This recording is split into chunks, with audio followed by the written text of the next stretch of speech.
What's up, fellas? Good to see everybody again. Another BGO podcast as we break down some wide receiver prospects to take a look at in the draft. Uh, we're going to kind of go rapid fire here because I think we had something like 12 or something that we wanted to get through a limited amount of time. So without further ado, if you guys are okay with it, I'll go ahead and fire this thing off. My guy, Lad McConkey out of Georgia. Lad McConkey is a freakish route runner. Watching the combine, I watched this kid run about as crisp a route as I've seen. Now, I was a little apprehensive on actually looking into this guy because I don't know that he totally fits the mold to what we're going to be looking for. He kind of falls into that same conversation of McLaurin and Dotson being more of an elite route runner with speed and hands, but I was just totally enamored with his ability. Over 3 years at Georgia, he started 39 games, had 119 catches for 1,687 yards, 14.2 average with 14 touchdowns, and a couple rushing attempts also. He had a little bit of limited production in 23 due to back and ankle injuries. He's described as a slippery punt returner with the vision of a running back, which kind of jumped off the page at me when I read that. It's like, all right, well, this guy's kind of nasty. Additionally, with the team, he's already had a Senior Bowl meeting, an NFL Combine meeting, and a team pro day meeting. Now, I think, if I'm not mistaken, we've only officially announced 3 top 30 visits. One of which is a tight end. Another guy was tackle, and then I believe the last one, now I can't remember off the top of my head, but there's 27 more slots to go. So the last thing on him, speaking more to his character than anything else, he was a 2023 Warfel Trophy FBS Player of the Year. They give that award to the FBS player who, quote, best combines exemplary community service with leadership achievement on and off the field. So he kind of jumps off the page at me about a guy that, likable leader, and he played for one of the top programs in the SEC and in the country in Georgia. Late first, early second round grade on him. I'm thinking if he gets to the second, he's a guy we could look at 36 if we're still there, if we haven't traded up or back or whatever. But I'd be interested in to see what this guy could do in the slot. One other thing of note about him, he could be the kind of weapon we see back on the new kick return rule that just rolled out. Because I think you're going to quickly see a team's emphasis return men again with that new rule rolling out this past week. And I totally just skipped over my second picture. Is it even moving? No. No.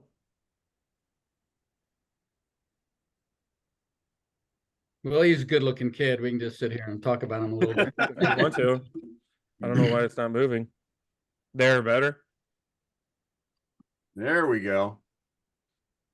All right. Got some guns anyway. Yep. 6 foot 186 and a 4.39 40. So he's got some speed, quickness, agility, and he'll beat you up in a phone booth. The next guy we got up is Malachi Corley. Yeah, Malachi Corley is my guy.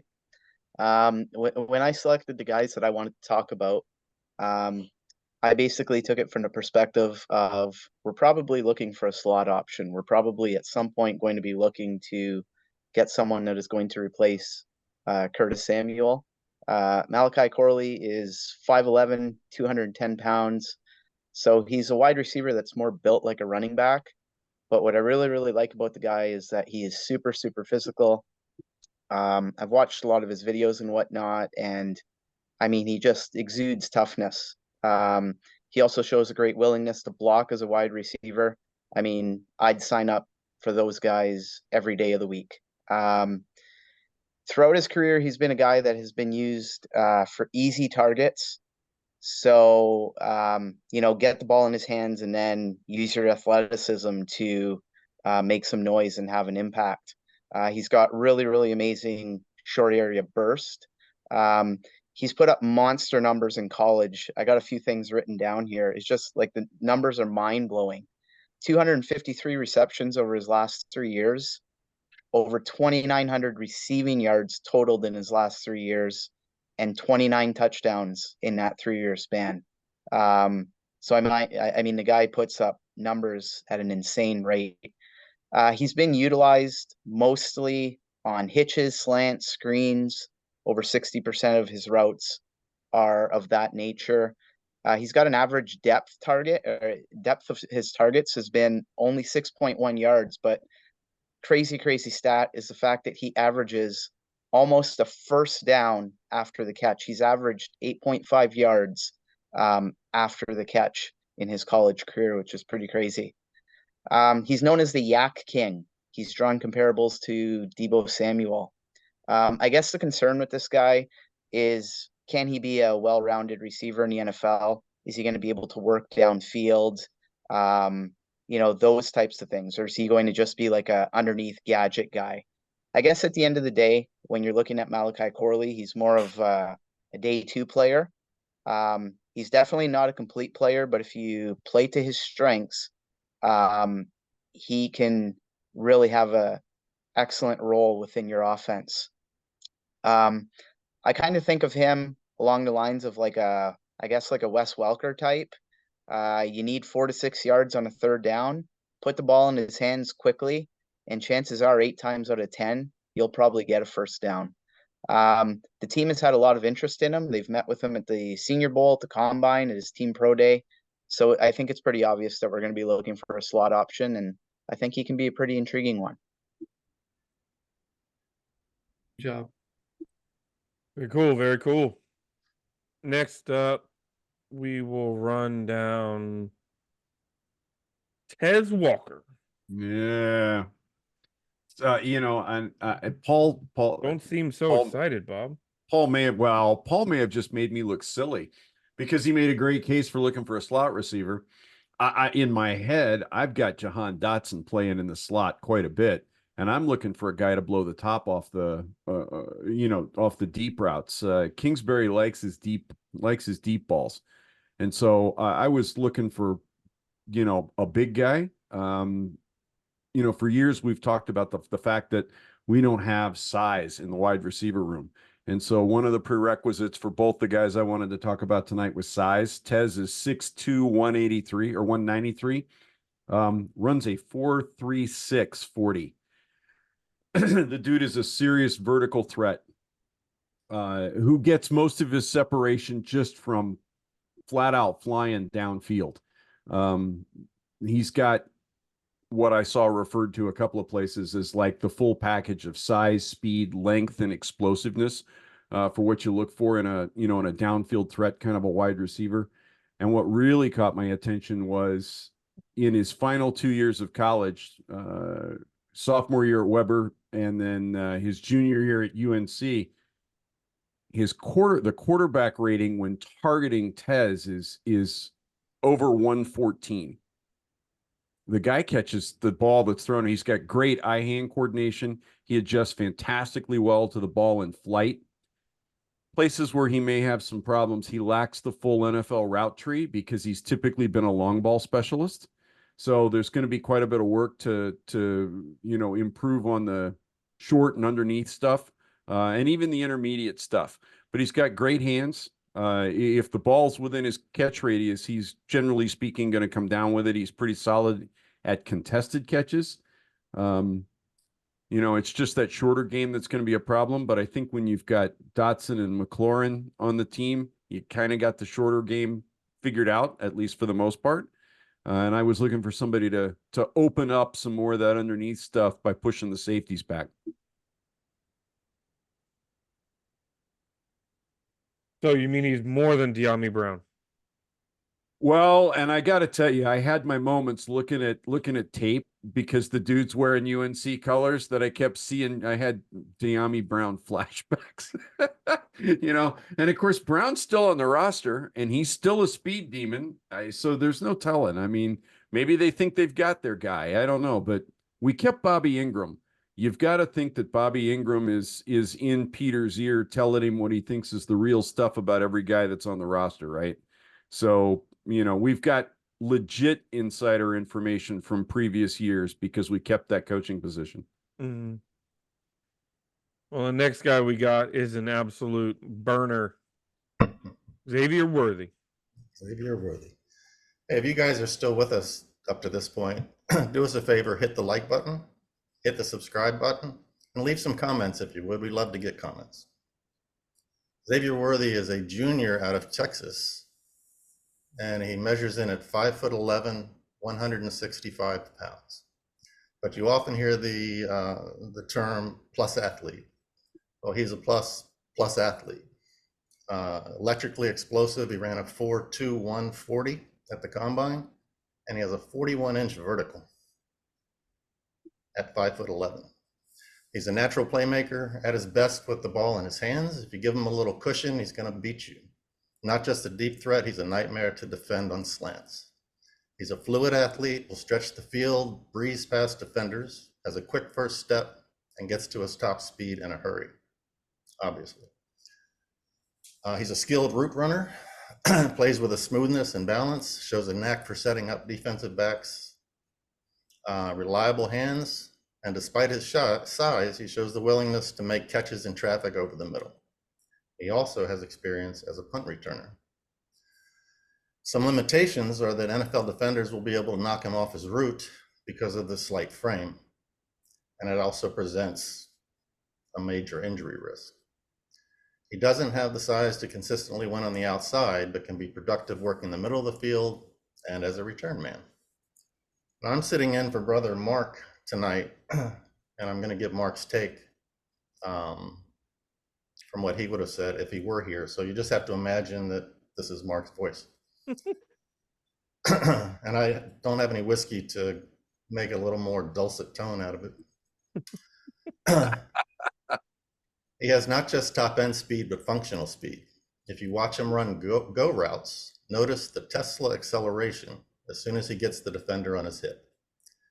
He's not a straight line runner, not only a straight line runner, he has bend and weave while at speed. This is a guy I've been talking about for our offense, our version of Tyreek, only faster. This is the dynamic game-breaking option we don't have and will need. He can be deployed all over the field, forcing matchup problems, and he's capable of taking it to the house on every touch. To make it in the NFL, he'll have to take full advantage of the weight room and the training table to get stronger and add 10 to 15 functional pounds to his frame. That will come down to his work ethic and his smarts. Bottom line, he has a very high ceiling. And oh, did I mention he returns punts?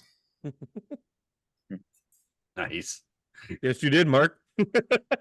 I could even hear Mark there just a I little did bit. too. Chris. That came full effect. Next up, Troy Franklin out of Oregon. All right, so I'm going to call Troy Franklin one of the hidden gems in this draft, and I'll tell you why. He's only 21. He's probably not going in the first round, might not go in the second round.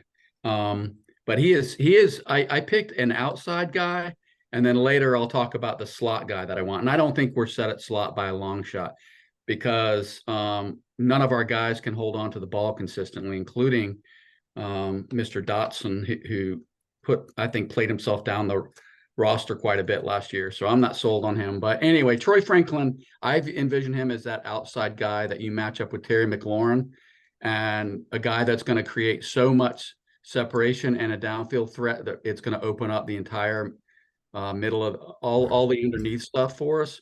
If we draft him, he's 6'3", 183 pounds. He's kind of a skinny, slender guy, but to me, that means he can pack on some muscle at the NFL level. Got really long legs. He kind of has that gazelle kind of look when he's running. He's fast. He ran a 4.41, and I will say I don't think speed is all that it's important, but there are probably 20 guys who ran a 4.5 or less at, some point in their senior year. So I don't think that's the most important thing, but he is fast. He's very good in the air. He's like, he'll go up and take it away from people. Very polished route runner, makes great cuts. He's one of these guys that can make a move at the line and leave the defensive back heading the wrong direction. He's got that kind of speed and agility. He tracks the ball really well. But he's basically a guy that can take the top off the defense. And again, as Mark alluded to, we haven't really had that. A pure guy that defenses are really scared of. He's a yard after the catch guy. He needs to work a little bit. He's not the top guy like with contested balls, and part of that is I think he's not, he's not super muscular. So that's something that he would need to work on along with blocking. But I think he would be an ideal young receiver to pair with a big, strong-armed quarterback that we're going to have.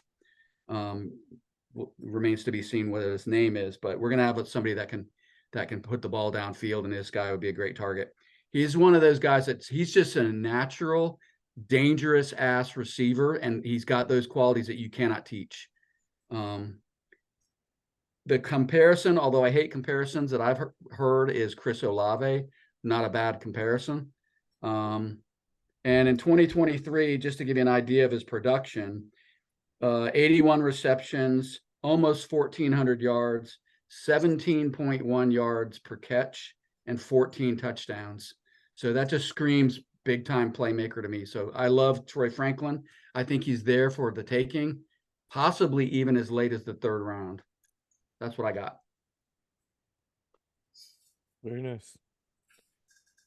Next guy we got on the board is the son of a Hall of Fame wide receiver who will be around beyond the 1st round.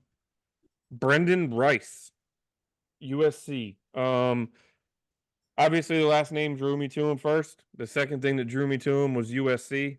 He's got a connection with Kingsbury. At a minimum, Kingsbury's in the room and will be able to vouch for or against him. Now, the concerns with Rice, I'll start there because I can want to finish with the good stuff. Some of his concerns are with route running. He's not totally polished as a route runner. But for his size, I've seen him listed at 6'2", 208, and I've seen him listed as big as 6'3", 215. I guess depending on where you look, and he runs a 4.5, 140. The guy has some of the best hands out there. Contested catch all day long.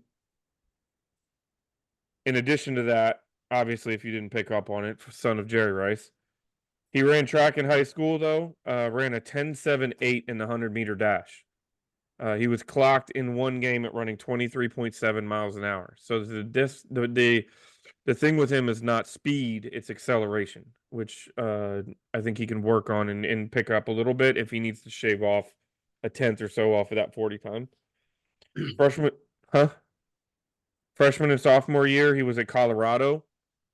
After his sophomore year, before his junior year, he actually transferred to USC because he got a call directly from the Lincoln Riley, the head coach.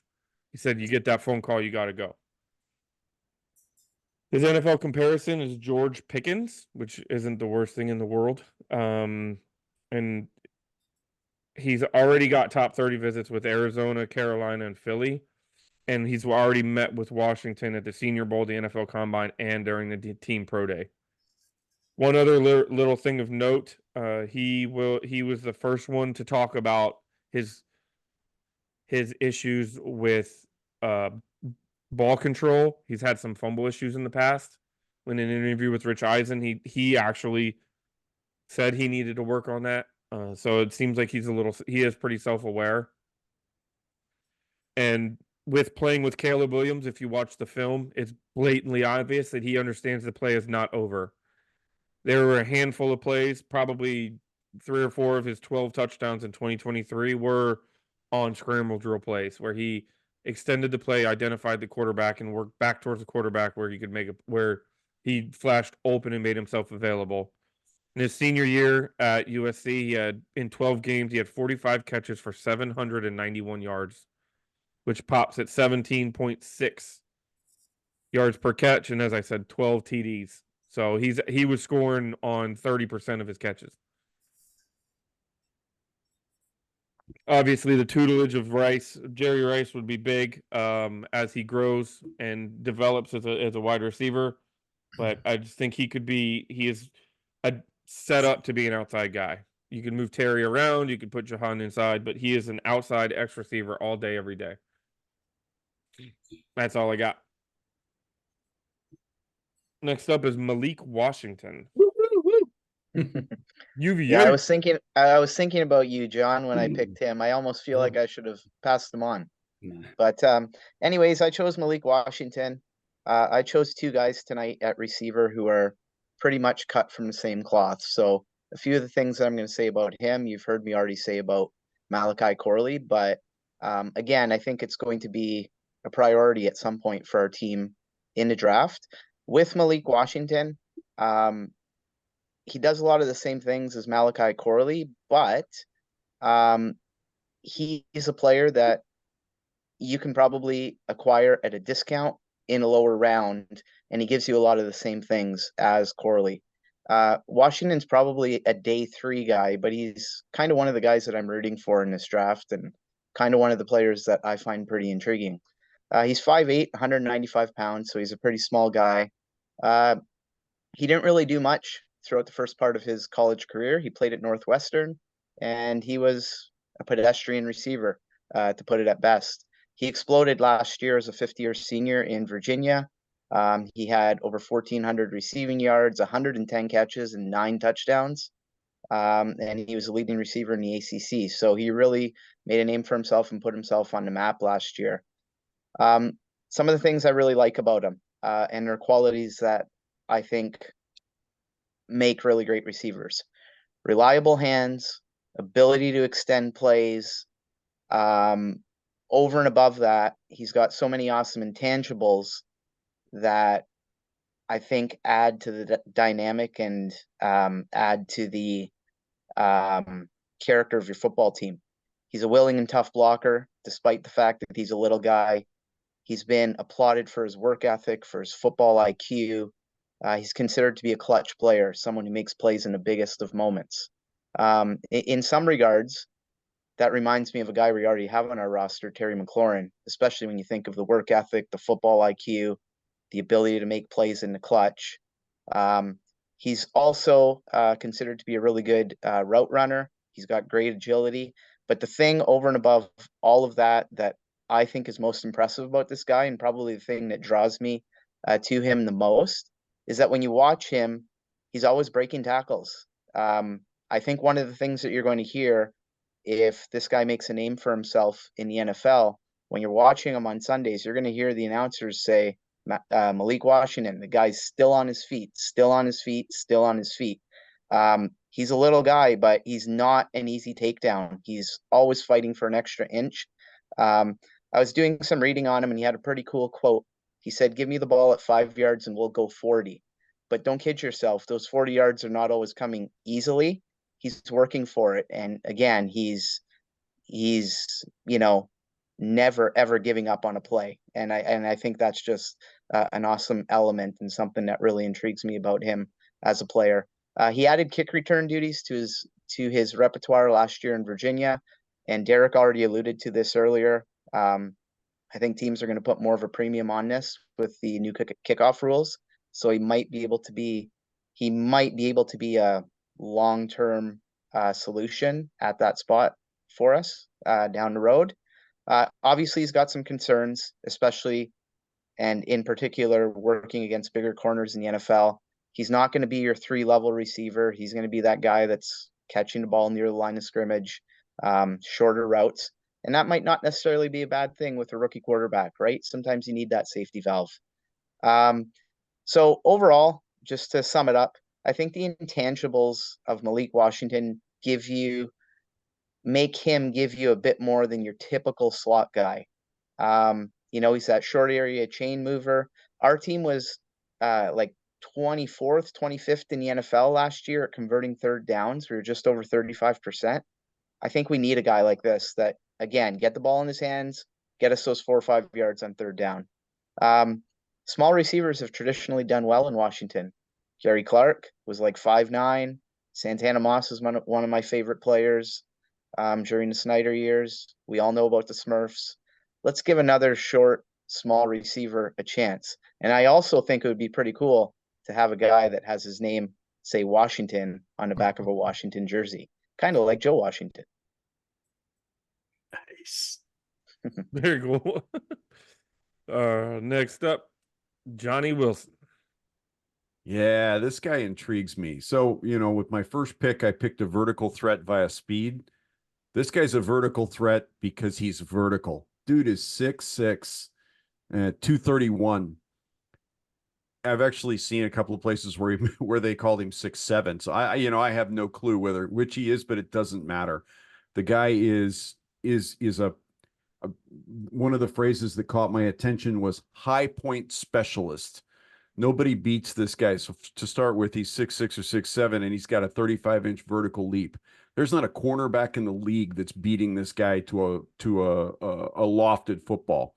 And where Walker was very much reliant on his speed to create separation, Wilson's like a contested catch merchant, and he lives in the short and intermediate ranges for FSU.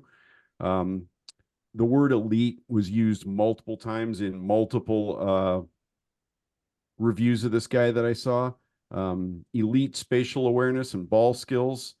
Elite run after catch, oddly enough, even though the guy is 6'6", apparently he's got tremendous athleticism. And while he only runs a 4.52 40, he's more of an acceleration guy. Who said that? Somebody said that about Rice earlier, right? More of an acceleration guy than an instant speed. Once he gets going, he is incredibly difficult to bring down. But what really stands out on his tape is watching this guy work against the sidelines. He's got this massive catch radius, and when he lays out for a football, he's in the first row of the stadium with his feet in bounds. Because of the wingspan and how tall he is. This guy he's a stick mover, and he's a serious red zone threat. And one of the things I found interesting, with his frame, he could easily put on enough weight to potentially be a tight end. So maybe you draft him as a receiver, and 2 or 3 years down the road, after some time with the strength and conditioning guys, this is your starting tight end because he's got great hands. His blocking is not awesome. He does struggle sometimes to get off the line with press corners that play mirror coverage. But he's got that great athleticism. And when he starts into his break, he comes out of it ahead of everybody simply because of the length. I think I said he's got blocking issues. I'm struggling. He's projected as like a 4th round pick. I'm struggling to see why he's that low. I don't see much in his write-ups anywhere that puts him that low, other than the fact that there may just be that many guys graded out ahead of him in a very strong wide receiver class. But this guy kind of fascinates me. He may be a steal in the 4th round. Who knows? Next up, we got Keon Coleman, who just so happens to play for Florida State also. Well, if Johnny Wilson is too tall for your tastes, Really, I'll offer you Keon Coleman Jr. out of Florida State. He's a small 6'3", 215 pounds. A former star basketball player who has a rebounder blend of extension and timing to give jump ball defenders trouble. He's big and strong and has soft hands. He might lack the athletic traits to be a well-rounded number 2 receiver. Instead, keep an eye on him as a big slot receiver who can be a red zone specialist. His strengths are prototypical size and high-end ball skills. He attacks underneath throws with extended, sticky hands, works aggressively back on short and intermediate throws, meets jump balls with full extension to the high point, uses his size to gain advantage over cornerbacks on jump balls, and is hard to bring down after the catch. Similar to Wilson, some of his limitations are press coverage can give him a problem getting his release. He has below average acceleration getting out of breaks and cuts. He could struggle finding separation to avoid contested catches. And he's capable of being a much more effective run blocker, which probably means he's not that good of a run blocker. Mark's take. He just looks like an NFL wide receiver on the field, like a natural, always under control, good size, smooth route runner, uses his body for a shield, posts up well, locates the ball and adjusts well, hand fights for possession. He's not a showboat. He acts like he's been there before, which matters on a young team looking to establish a new identity. He's not a speed guy, more of a possession receiver with enough natural football ability to create separation. Scouting reports suggest he could use coaching up on route running, and may be a bit slow coming out of his breaks. Our front office would need to decide if they think he has the desire and work ethic to become a better technician running routes. If he can and does, I think he's going to make someone a solid wide receiver 2. At worst, borderline a wide receiver 1 and a serious red zone threat. His draft projection is mid-second round. He's widely consensus almost that he'll be a top 50 pick, and he might be available with one of the 2 seconds that Washington has. Keon Coleman. All right, I believe the last one we'll be covering tonight, Jalen Polk. So Jalen Polk, he was actually started out at Texas Tech, spent a year there, and then transferred to Washington, where he spent 3 seasons, 3 really good seasons. And this is the guy I think could be a steal, maybe like in the third, 4th round, somewhere in there. He's relatively fast. He ran a 4.52. Only in this kind of a draft is 4.52 sluggish, right? That's pretty quick. He is a smaller guy in terms of, he's 6'2", but more of a spark plug type, 203 pounds. The thing I like about Jalen Polk is the guy is tough, and he to me fits kind of the kind of player that Dan Quinn's been describing, that he wants. He's a ball hawk. He's got really good ball skills. If the ball is bouncing around anywhere near him, Jalen Polk is going to come down with it. And it kind of makes up for him not having elite speed like some of the other guys we've talked about. Are those ball skills. He's got some of the strongest hands in this class as far as, again, if he gets his hands on the ball, he's going to hold on to it. He's very physical at the point of the catch. And the thing I like about him probably the most is that he is an enthusiast. He's not just a pretty damn good blocker. He loves it. He's one of these guys that when he's called on to seal an edge or take somebody out for a running back, he does it with some vigor and enthusiasm. Played a lot of ball, 39 college games. In 2023, his stats, he had 73 catches, almost 1,200 yards, 16.7 yards per catch, and 10 touchdowns. And again, I think Jamison Crowder might be our slot receiver for most of 2024, because I think this coaching staff values guys that just get the damn job done. And like I said, I don't know who beyond Terry McLaurin on our wide receiver core has proven they can get the job done game in and game out. So I think he could be like the understudy to Jamison Crowder if we draft this kid and then replace him. And he says that he was asked in an interview who he modeled himself after, and he said Keenan Allen is his hero. So I like that. But anyway, he's really solid across the board and tough as hell. And that's hard to find in a wide receiver. And I think we could get him. I just have a feeling we're not going to pick a wide receiver until the 3rd or the 4th round. And I think he'll be sitting there waiting. So. Very cool.